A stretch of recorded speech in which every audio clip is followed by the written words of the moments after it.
Having a broad portfolio of brands we think of as a significant competitive advantage. We're able to have brands across all of the relevant price points, consumer motivations and geographies that we find ourselves in with our business. The way that we evaluate marketing activity ultimately is whether we change consumer behaviour. Do they buy our product instead of somebody else's when they're thinking of an alcoholic drink?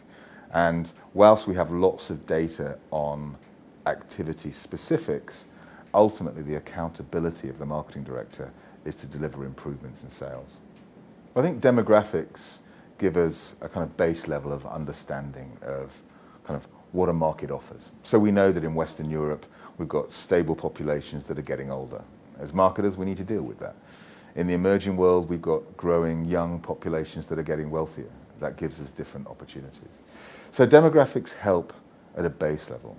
But if you really want to kind of build brands with consumers, particularly these days when age and socioeconomic sort of spending power are quite blunt instruments, we need to understand what people are into. Music they're into, the sports they're into, the entertainment that kind of drives them and occupies their weekends, which websites they hang out at, what human interest groups they're involved in. By having this deeper level of understanding, we're able to position our brands really quite precisely these days. And people are prepared to share. If you offer them something to make it worthwhile for them to engage with you, then they'll share what they're into. The key is, in Western Europe, where there's not much growth in the market, we need to be able to move with speed. We need our country teams to be focused on the customer and on the commercial agenda. We think that there are more similarities than differences across the consumer bases in Western Europe. So by having a category approach, we can get the right programs which are commercialised in the right way at a country level and move faster. It is a concern to me that a minority, quite a small minority actually, of people do abuse our product, and we need to tackle it.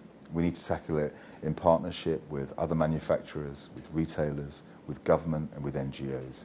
And organisations like DrinkAware have done a good job in recent years of educating consumers to behave responsibly with our product, and that's what we want everybody to do. Actually, most of the metrics in the UK and across Western Europe would say that actually alcohol harm is reducing. Now, it's not zero, and we must be vigilant until misuse is at a zero level. And what we want as an alcohol industry is responsible consumption of our product. We want that all the time, every day, by every consumer. And if you look at the statistics, it shows that our efforts as marketers are about winning market share from each other. And we think that's perfectly good, reasonable activity for commercial organisations to adopt. The Diageo marketing code, which we use all around the world, which actually very closely correlates with the regulations in the UK, is very clear that we cannot and should not do any marketing to under legal drinking age people. And we don't. In fact, it's the accountability of every marketer who works for Diageo to make sure that our marketing is responsible and that it targets only people of legal purchase age and above.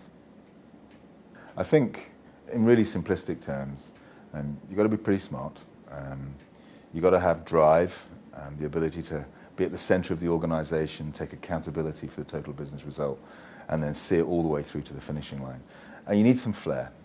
You need to be able to intuit what the consumer is thinking so that we can be at least on a par with the consumer rather than 10 steps behind.